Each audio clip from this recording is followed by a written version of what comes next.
Do I prefer scratch building my terrain or buying pre-built kits? I answer this question and more in this month's Q&A. It's coming right up.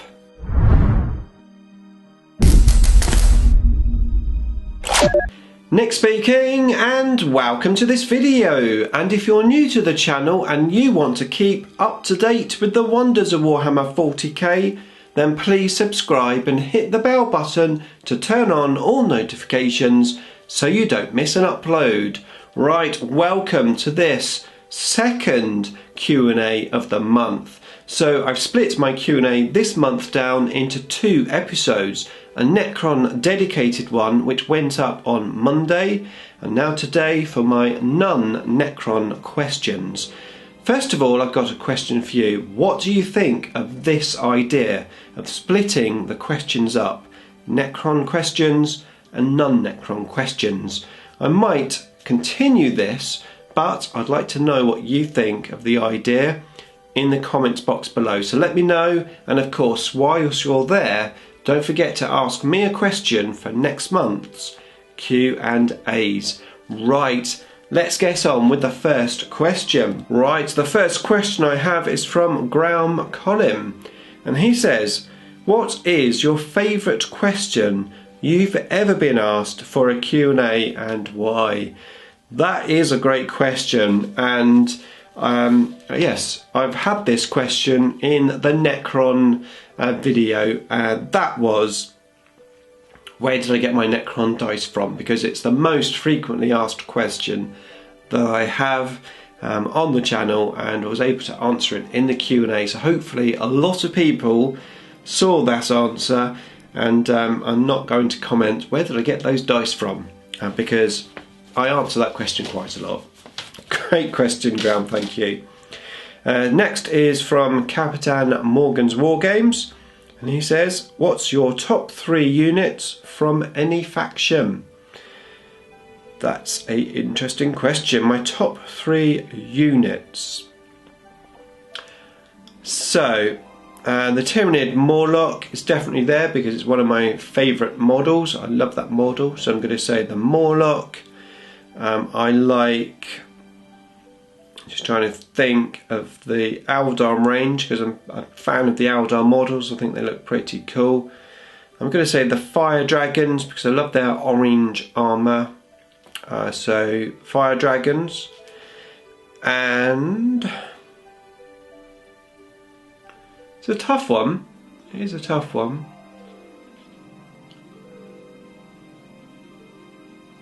I'm not going to say an Orc model.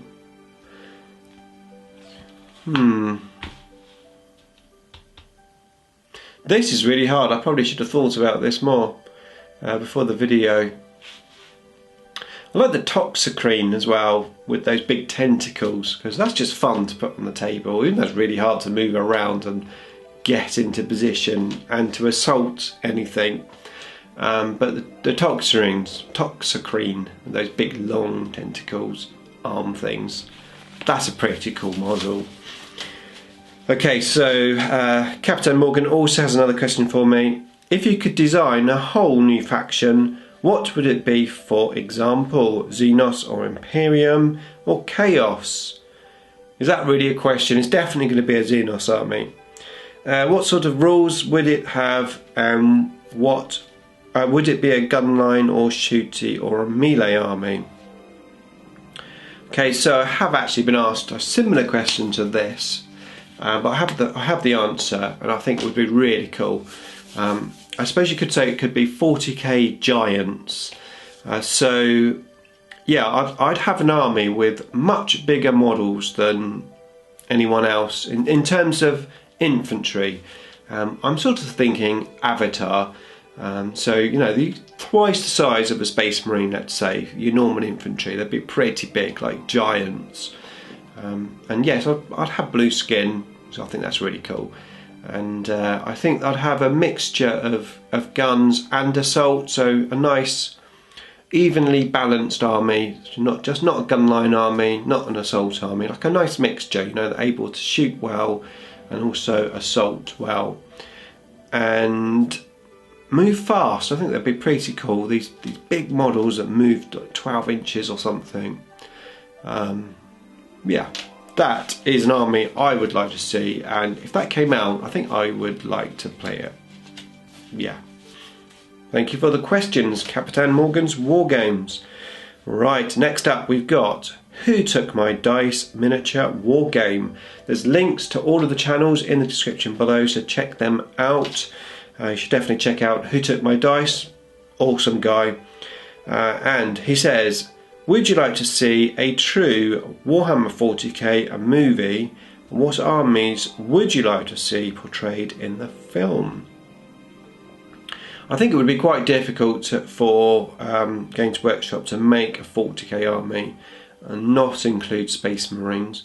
However, what I would like to see is Necrons, of course, versus Eldar, and I think those two armies, because I think visually they'd be pretty awesome, and I'd be quite happy for it to be an animated one. But the Eldar, where they move so quick, you can imagine Howling Banshees, you know, on the big screen. That'd be so cool to see them fight. And the Necrons with their Gauss weapons, sorry, Gauss weapons, and Tesla weapons. That'd be so cool to see.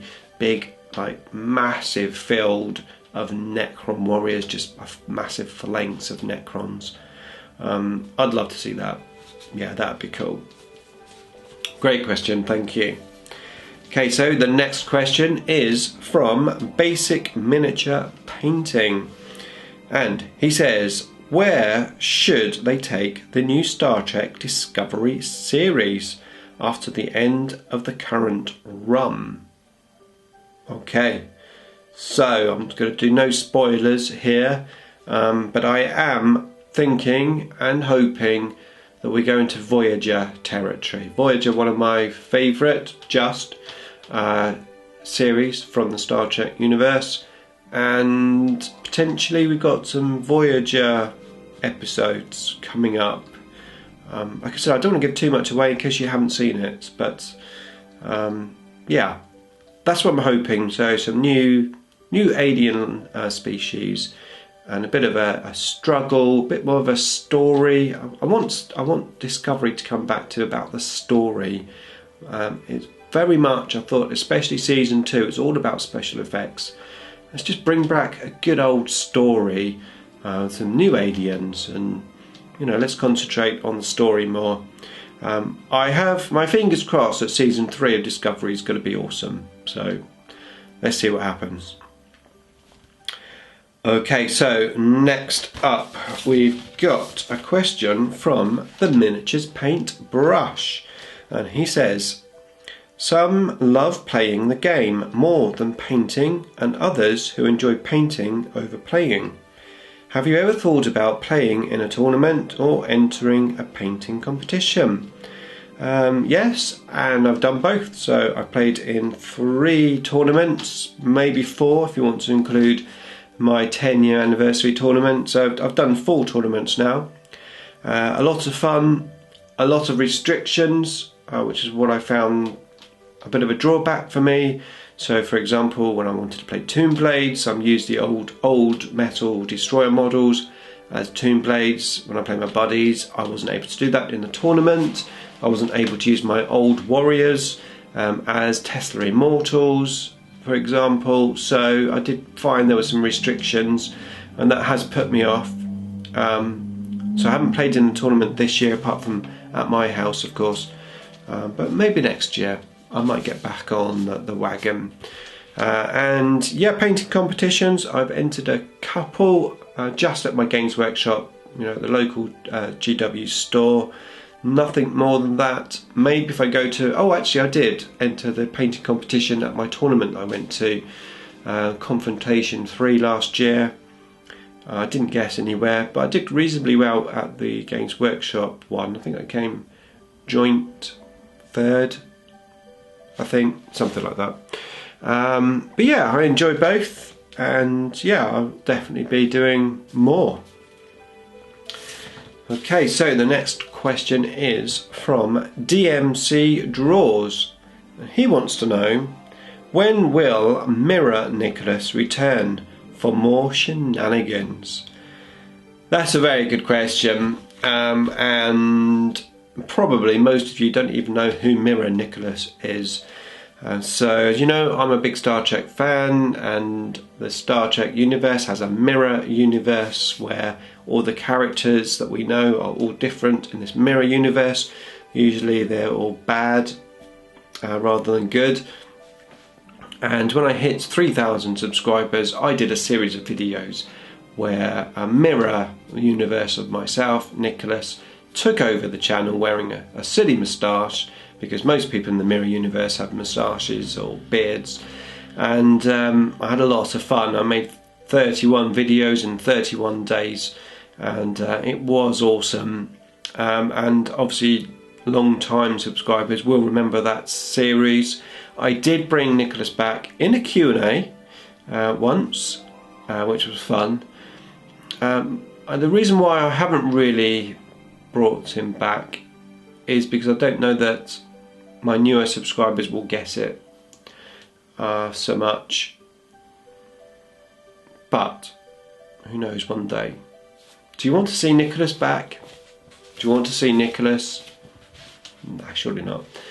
Let me know in the comments box below, do you want to see Nikolas back on the channel? Okay, next question is from the Emperor Warhammer 40k. He says, what model do you love the most from Warhammer? Okay, so the model I love the most from Warhammer isn't necessarily a Necron. I really love the Tyranid Morlock. That's pretty much, I would say, my favourite model. I think it looks really, really cool. And I do feel like I'm betraying the Necrons a little bit. I do like a lot of the Necron models. You know, I love my Necrons, but that Tyranid Morlock is pretty awesome. You know, the open jaws and that big tongue coming out. Yeah, it's an awesome model. So I'm going to say the Morlock. Okay, the next question is from Pedro, Dodero, Escalante. He says, did you ever try Battlefleet Gothic, either the tabletop game or video game? And would you be interested in playing it if Games Workshop re-released it? On a similar note, did you ever try Star Trek Attack Wing? Okay, so Star Trek Attack Wing, yes. I play that fairly regular, but my buddies and I only played the first edition. So I know there's a new edition out, we don't play that. We're not dedicated enough to want to reinvest in all the rules, etc. So we just play first edition. We have a lot of fun. We usually get together, a big group of us with 1 or 2 ships each.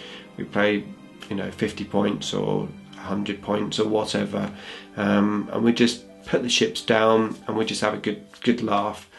So I do like it a lot. Battlefleet Gothic, well, I do have quite a large Battlefleet Gothic army. I'll link you up to my army showcase in the description below, so check it out if you're interested. I've got an Eldar force. I was given that army and I stripped it down and repainted it in my IDIC Eldar colours, the purple and white. And I've played a couple of games of it, but not that I know the rules too well, but I did do a little test game with 1 or 2 spaceships with my son when my son used to be into the hobby. So it was a good few years ago, and it seemed like fun, although the Eldar seemed to be overpowered, let's say, in their rules. But yeah, if GW re-released it, would I play it? I don't know that I would rush out and buy it, but if I knew somebody who had the game, I might be interested in playing it. But as usual, it's all about time. Now, how much time would I have to play it? I don't know. However, on a side note, I would love to have a Necron Battlefleet army, and also Tyranids, because those ships are pretty cool. So I'd love to have the Eldar, the Necrons and the Tyranids, not necessarily to play, but to just have as a collection, and I'd paint them all up in my armies. Okay, great question. Right, next one is from Brush and Quill, and he's got a very interesting question. He says, what cheat or shortcut in painting do you do on models that you might feel bad about doing, such as missing layers or not going back to a missed colour, etc. Mine is if I'm painting a layer and I found I missed a bit, I tend to just use that layer shade rather than go back and base and work back up. So it's a great question actually. I think this might explain quite a lot of why I'm a fairly slow painter. Is I don't have any cheats or shortcuts. I'm very methodical when it comes to painting, and if I do miss a bit I will go back and touch it up properly. And I try to be as neat as I can, and I try to do all of the layers. I don't tend to skip layers. Obviously if you're painting to different standards, that's a different story. So you know, sometimes I might just do one highlight or maybe two highlights, or if I'm painting to a much higher standard I might do 4 or 5 highlights, but that's not really shortcuts, it's just painting to different levels. So no, I would say I don't have any shortcuts, which is probably why I'm a bit slow on the painting side. I try to be as neat and precise as I can. Great question though, thank you for that one. Right, next up we have a question from the GameCraft Dragon, and he says, do you prefer making your own terrain game boards from scratch or using pre-built stroke kits? That is a very good question, and it actually has made me think.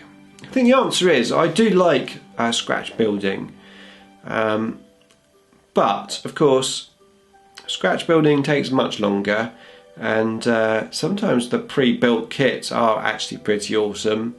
I suppose one way around that is to use your pre-cut or built kits and then scratch build around them, so you can incorporate the two elements.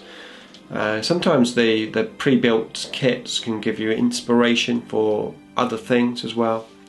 So I actually like to do a bit of both, which I think you can tell that from when I do enter the terrain square competition that I do on my channel. You know, some years I'll totally scratch build stuff, like a massive 6-foot bridge that was really hard work, that I haven't played on much. I've only played on it once, so I really need to get that bridge out. And other times I've just used like Games Workshop kits or laser cut card kits, and I've just done that. So I like a mixture really, but it depends what inspires me. So if you've got any questions to ask me, then pop them down in the comments box below. And if you want to see the Necron half of this month's Q&A, then check out that video there. And if you're not subscribed yet, start now and hit the IDICBeer icon. Beam me up.